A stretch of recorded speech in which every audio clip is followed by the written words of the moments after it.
Bonsoir, mon nom est Isabelle Gaudreau. J'habite sur la rue Grand-Bernier. Mes deux questions, il y en a une qui relève du protocole. J'ai entendu un point d'ordre tout à l'heure, j'ai souri.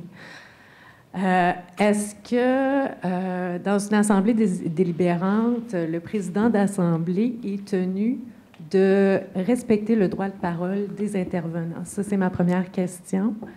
Parce que je vous ai vu couper, Monsieur le premier magistrat, je vous ai vu couper au moins 6 intervenants ce soir en plein milieu d'une question. Donc, je vous pose la question. Je vous dirais, il y a des fois, il y a des circonstances. On va à la période des questions comme vous êtes. Là.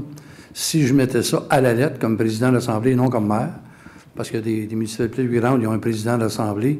Alors, tous ceux qui entament des débats, je suis obligé de les interrompre et de leur dire, posez la question, parce qu'on est en période des questions. Je vous dirais, bien plus précisément, là, dans notre guide de président de l'Assemblée, il y a 9 conditions à laquelle on pourrait intervenir avec des gens.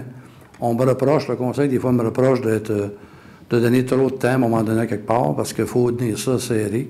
Alors, ça va de part et d'autre. On a 5 minutes, 3 questions.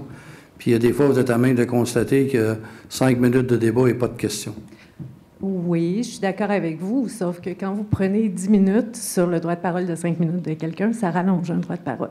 Bon, peut-être que le 10 minutes est peut-être exagéré sur 5 minutes, non? Pas tout à fait. La deuxième question est par rapport à votre ordre du jour. Au niveau des avis de motion, en principe, si c'est un avis de motion, ça devrait venir avant les décisions que vous prenez sur les projets de règlement. Donc, je ne comprends pas pourquoi vos avis de motion apparaissent après. Est-ce que je pourrais avoir une explication? Bien, je vais poser la question au greffier, c'est lui l'expert. Il n'y a pas d'ordre. Quand c'est un projet de règlement, l'avis de motion peut être après l'adoption du premier ou même du second projet. Mais il y a une séquence logique. Si on présente par une motion quelque chose, on ne peut pas l'accepter avant de l'avoir présenté. L'avis de motion doit être donné avant l'adoption du règlement final. Non, parce que les adoptions de règlement étaient au point 4. Vos avis de motion sont au point 5, monsieur. L'adoption, les premiers projets et les seconds projets qui ont été adoptés ce soir seront adoptés à une séance ultérieure. D'accord. Je vous remercie beaucoup. Bonsoir.